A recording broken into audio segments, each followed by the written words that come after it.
interestingly, I was looking in the hymnal for communion hymns that mentioned Passover, and none of them do. I could not find one, which is a surprise, but I'm surprised I hadn't noticed it before, really, is what I would say, because our communion is deeply rooted, completely rooted in the Passover celebration of the Hebrew people. It is a different, alien kind of world in so many ways. We generally don't go out and grab a sheep from the flock, or a lamb from the flock, and slaughter it all together and have a communal meal. It's a different world. It's a different way. It's not the way that we operate anymore. We sort of have, somebody's gone out there and taken care of the meat that we eat and preparing it for us, but we don't usually have it, freshly killed on our doorsteps.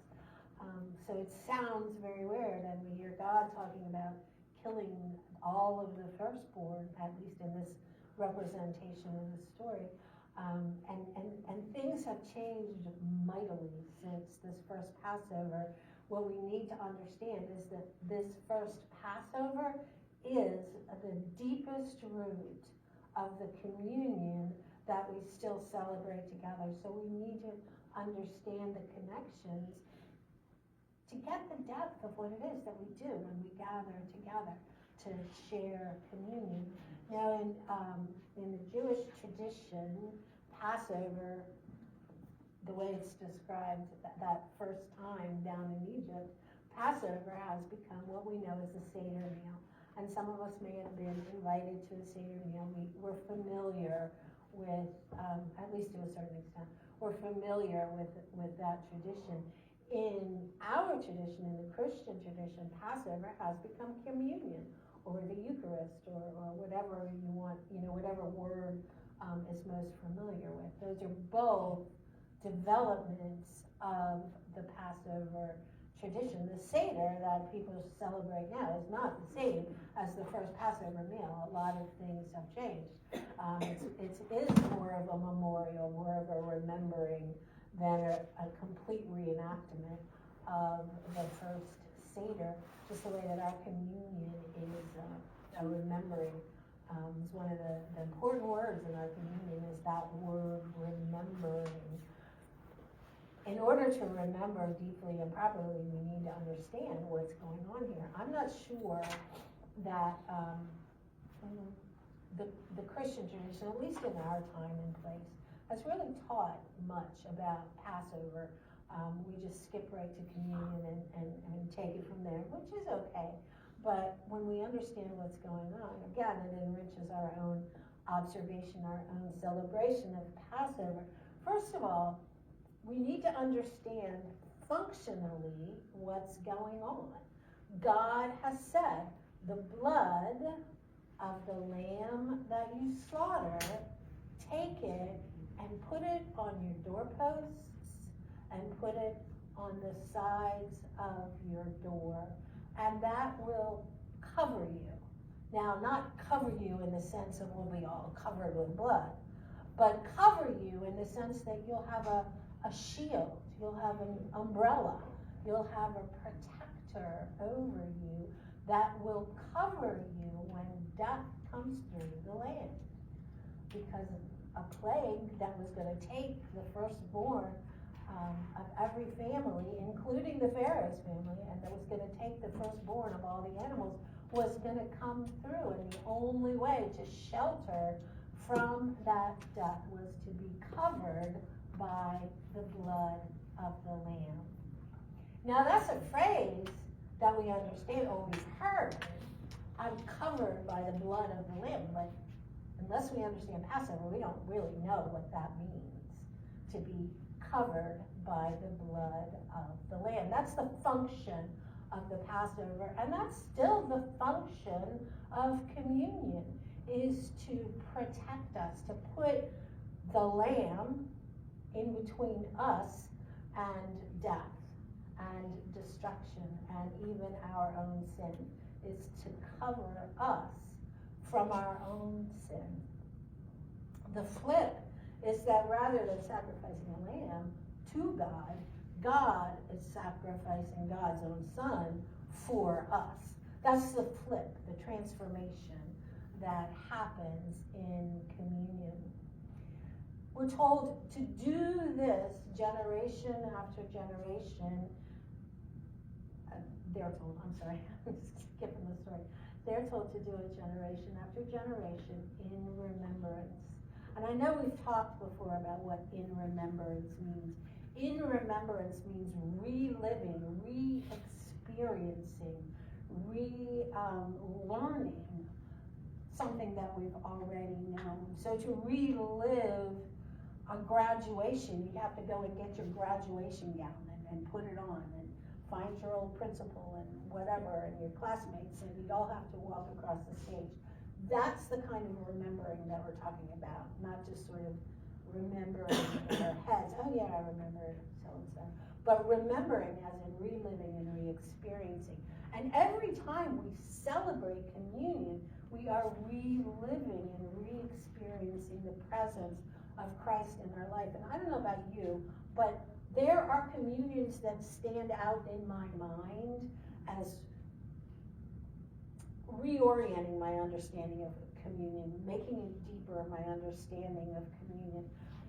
The one communion I remember, I didn't even take communion because I was in a Catholic church, and people that were there knew that I wasn't Catholic. Not that I would have gone anyway, but nonetheless, it was clearly I was not going to actually take communion. And the moment of connection came when I heard clearly in my, not my ears, but my heart and my spirit, don't worry about it. I'm here with you. I'm here with you, just as if you took the bread and the cup. And to me, all of a sudden, that even though I didn't take communion, that opened up a deeper understanding of what communion is all about. And that's what it means to do things here in remembrance. Each time we remember, we live another layer. We learn a little bit more about what communion is and why it's important. And the same thing has been going on since the beginning of, not the beginning of time, 5,000 years ago at least, somewhere in that ballpark, when God said, this is the first month, and this is the first day of the first month for you. This is the beginning. And for us, when we do communion, it is the first day and the first month of our understanding of what it means to be Christian, of taking that Passover and turning it over and inside out and transforming it. And it's the beginning of our understanding and continues to feed our understanding of what it is to be Christian. So the parallels are right there. It still functions differently, but in the same way. It's that wonderful paradox of Christ, that Christ comes and changes everything, but everything that he changes is God's original plan and God's original purpose and God's original gift to us. So when we come to this table, we're looking a long, long way back in time. The people were also told to be dressed and ready to go. Now that's a part of the story that I don't know that's up front in my mind when I think about the first Passover. Be dressed and ready to go. Why was that important? Because God was about to deliver them from Egypt. So have your sandals on, have your walking stick. Eat your meal in a hurry. Not good advice. Your mother wouldn't tell you to do that, but nonetheless, eat your meal in a hurry because you're going to be getting out of here. You're going to be moving out. You've got a place to go. You're going to be delivered to freedom. And if we take that and apply it to our communion understanding, what would that mean to us today? This is really just a short little remembrance of the Last Supper that Christ had with his disciples. We're remembering all the way back to the Passover and God's deliverance of the people into freedom and giving them a purpose. We need to be dressed and ready to go, but dressed and ready to go to do what? We're not, please God, physically living in oppression and slavery. But there are people who are oppressed. There are people who are hungry. Remember Jesus said when he came? He said, why did I come? I came to deliver those who are oppressed. I came to feed the hungry.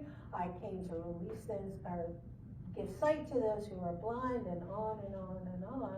I came to declare the year of the Lord's favor. So, that's our call. That's what we need to be ready to do. When we come to receive communion, to be reminded of who we are, what it means to be covered in the blood of Christ. It's an alien image to us. But when we understand the connection between the Lamb and Christ, between celebrating communion and remembering the Passover, when we let it be real,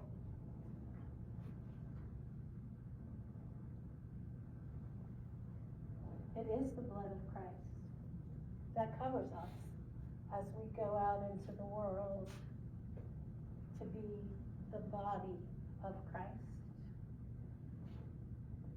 It's our ministry, and it's our participation in God's plan and purpose for the world, and that's, among other things, what we remember when we come to the table together